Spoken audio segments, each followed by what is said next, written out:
Coming up next on the Jeff Crilley Show, of course, immigration is all over the news, but the system itself is broken. How do we fix it? We'll be talking to one of the top immigration attorneys in the country next.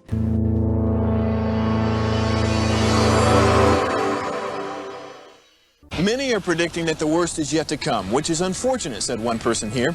Until now, they've enjoyed the reputation of being the nation's icebox. Watched a burglar in his home this morning by webcam. As a journalist of over 25 years, stories are what make my world turn. Reporting live from the Dallas newsroom tonight, Jeff Crilley, Fox 4 News. But in 2008, I took the jump from my familiar life and started a PR firm from my home. We're talking about anyone with a camcorder like the one I'm using becomes a television network. We started slowly growing the company, and we now have over 100 clients, and we've branched into the world of live digital broadcasting. I now own 8 different TV studios and have a huge team, and the stories that I now get to share are sometimes the most important of my life. Life has a funny way of coming around full circle. This is the Jeff Crilley Show. So I started this company in 2008 in my home, and one of the first people to believe in me is my next guest, Jaime Barron, a very successful immigration attorney, and I've watched his career grow from afar. And so with immigration all over the news, I couldn't think of a better person to invite into the studio than the great Jaime Barron. Thanks for coming on the show. Oh, thank you. It's an honor to be here. Thank you so much. Absolutely. Well, they always say nobody cares how much you know until they know how much you care. So let's start at the beginning. How did you get into law? Well, I immigrated like everybody else. It took me about 12 years to get my papers, and then I immigrated to the city of Brownsville, Texas, where I finished my last 2 years of high school, and then ended up in college. In those days, it used to be called UT Brownsville, now UT Rio Grande Valley.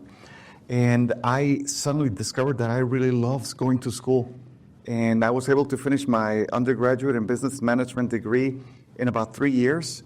And I didn't know what to do with my life. I had no idea. I didn't have role models, no mentors. So my mom said, hey, why don't you go to law school? So in those days, I had to go get a book, a used book, like 10 years old, and just kind of try to figure out how to apply to law school. And I was also a very big fan of martial arts. So the Ultimate Fighting Championship started, and I discovered Brazilian Jiu-Jitsu. So I discovered this master from Brazil was going to move to Dallas, brought in by Chuck Norris for the Walker, Texas Ranger show. And I discovered that, so I said, I want to go to Dallas.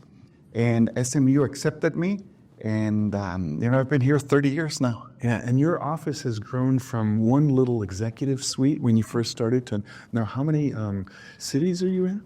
We've been in business since the year 2000, and I started by myself. And we're over 100 staff now, 27 attorneys, and we're about to open our 10th office between Dallas, Washington, D.C., and Seattle. That's incredible. Congratulations on your success. Much. Well, I can't even imagine what the last couple months has been like for you. Phones ringing off the hood? Yes, it's going like crazy. I'm averaging 90 hours a week with 7 days a week work.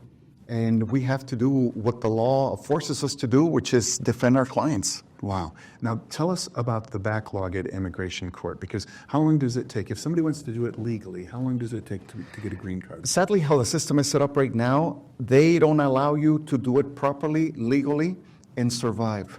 For example, the immigration court, which handles people that are trying to get deported, you might have a hearing in a year, 2 or 3 years. And so you're in limbo. Sometimes I have hearings that are scheduled for 2027, 2028, and it's very difficult, very expensive, and very time-consuming for somebody to try to do it the right way. Wow. But when they finally get that green card, occasionally you will record it. So we found some video on your website. Let's go ahead and roll it. Hi, my name is Jaime Barron. I'm an immigration attorney, and I'm here in a very special case. First of all, my assistant, Kitse, and we have Julissa and Xavier. Yeah, they're real clients, and Julissa just got her green card, her residency, and I'd like to introduce her to the world. So, Julissa, what happened? What's your case? What's going on? And, if you want to tell the public.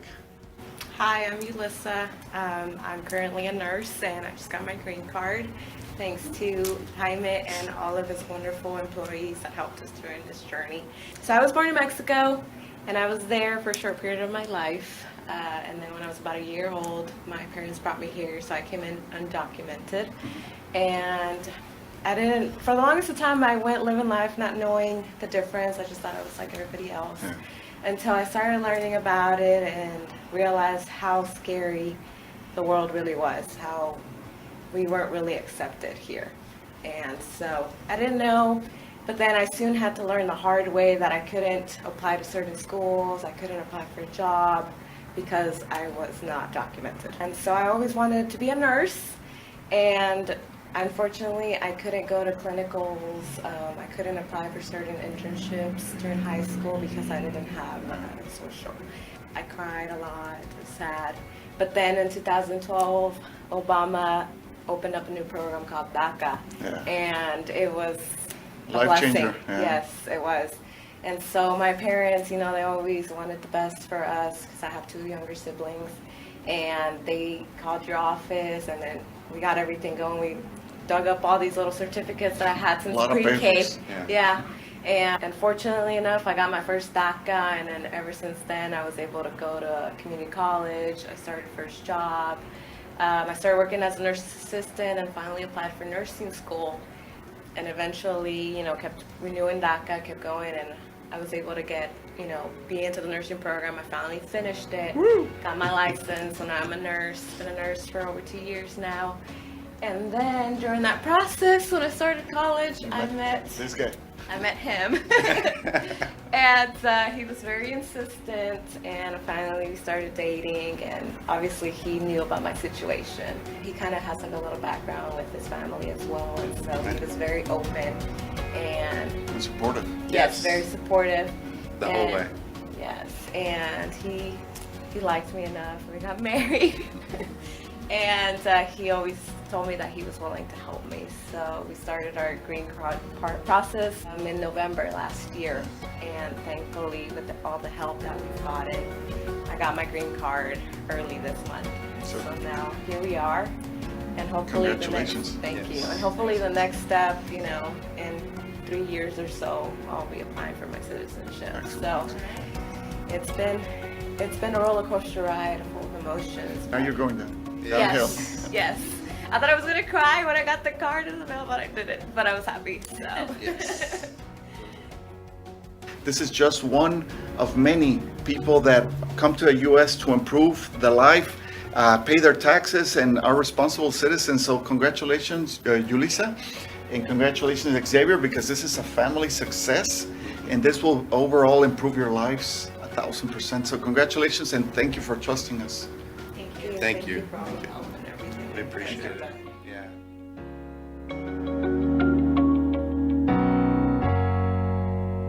Okay, what does that feel like? Oh, I see that video, and it fills my heart of happiness.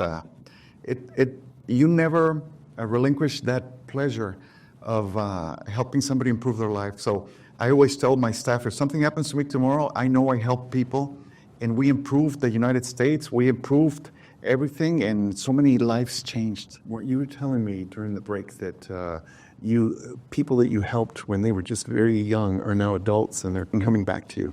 Yes, I've been in business for 25 years. So a little kid, I remember, was maybe 5 or 6 years old, and they were trying to deport their family, and we were able to save them. And 20 years later, now he's married, he has a kid, and I remember he told me that I'm so thankful because if it wasn't for you, they would have deported my entire family, and I don't know how I would have survived. And they're from Central America. So it feels really good to help people. This is, it's not just being a lawyer, it's being a humanitarian. Yes, and there's so many questions out there. You've become a very popular speaker. We've got some pictures of you on stage. In fact, you just did one last night. I don't know if this is the event. Yes, Immaculate Catholic Church in Denton. I was there for about 3 hours. Over 100 people show up. They wanted to know about what's going on. Yeah. What are the most common questions you get? Right now, since the change of presidency, number one is, what do I do? How does it work? What's the process if ICE detains me, how do I defend myself? That's a crucial question right now because a lot of people are afraid. Yes, and your phones are blowing up. What do they say? What are they? I mean, are they panicked when they call you? Sadly, yes. Even including our own clients, they're like, "What do I do? What happens to my case? How do I fix this? What's the legal way to resolve this situation?" So we're seeing clients 6 days a week right now, and just trying to first calm them down, tell them what the truth of the law, what's happening right now, and to see each case to see how they can defend themselves and apply for a legal immigration benefit. And I know you're doing a lot more corporate work. Tell us about that work. Well, yes. So we have a division between the attorneys. We have a branch that does deportation defense. The other one called special programs, asylum, deferred action. And then we have business immigration. So, for example, investors, people, professionals, engineers, or people that are opening up businesses like executives that are getting transferred from other countries. So we do a little bit about also in athletes. We have a lot of jiu-jitsu, Brazilian jiu-jitsu, MMA fighters, and we deal with all aspects of immigration.